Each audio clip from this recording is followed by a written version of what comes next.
j'ai présenté cette molécule à un élève lui demandant d'identifier la chaîne principale et de la numéroter afin de lui attribuer un nom. La production de l'élève a été la suivante. Il a numéroté de la gauche vers la droite, identifiant comme ça une chaîne principale à 6 atomes de carbone. Il a également mis en dessous la formule topologique de l'alcool et a donné le nom suivant. Je puis donc vous dire que ce nom est absolument faux. Nous allons voir pourquoi ce nom est faux en corrigeant la production de cet élève. Et nous allons nommer, en plus de ce composé, deux autres alcools aliphatiques à chaîne carbonée saturée. Aliphatique signifie tout simplement sans cycle. Et il faut savoir que le nom d'un alcool s'obtient en remplaçant le E final dans l'alcane correspondant à la chaîne principale par le suffixe ol, comme vous pouvez voir ici. Donc ce nom normalement est bien en fonction de sa numérotation. Mais concernant le principe de nomenclature en chimie, le nom est faux. Prenons la molécule A.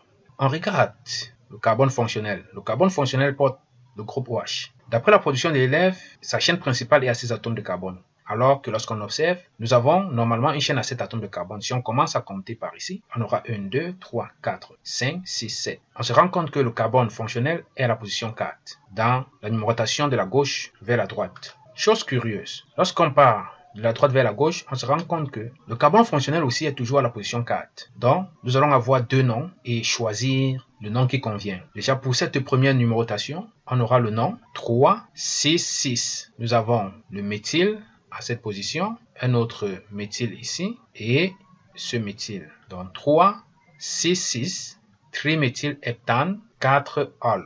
Donc, on remplace le E final par ol précédé de l'indice de position du groupe hydroxyle. Le groupe hydroxyle est situé à la position 4. Donc, heptane, 4 ol. Si on va maintenant de la droite vers la gauche, on aura la numérotation suivante. 1, 2, 3, 4. On est toujours à la position 4 pour le carbone fonctionnel. Et le nom qui suit, c'est donc 2, 2, 5, triméthylheptane, 4 ol. Alors, quel est le nom à retenir? Donc, le nom à retenir est celui pour lequel la somme des indices de position des substituants est la plus petite. Nous avons ici 12 plus 3, ça fait 15. Ici, on a 4 plus 5, ça fait 9. Donc, ce premier composé n'est pas bon. Le nom à retenir sera celui-ci. Le nom du composé A, c'est 2,2,5 triméthylheptane 4 ol. Voici sa formule topologique correspondante. Donc, vous voyez que s'il faut numéroter dans le bon sens, il va falloir commencer ici. 1, 2, 3, 4, 5, 6 et puis 7. Nous passons à la deuxième molécule.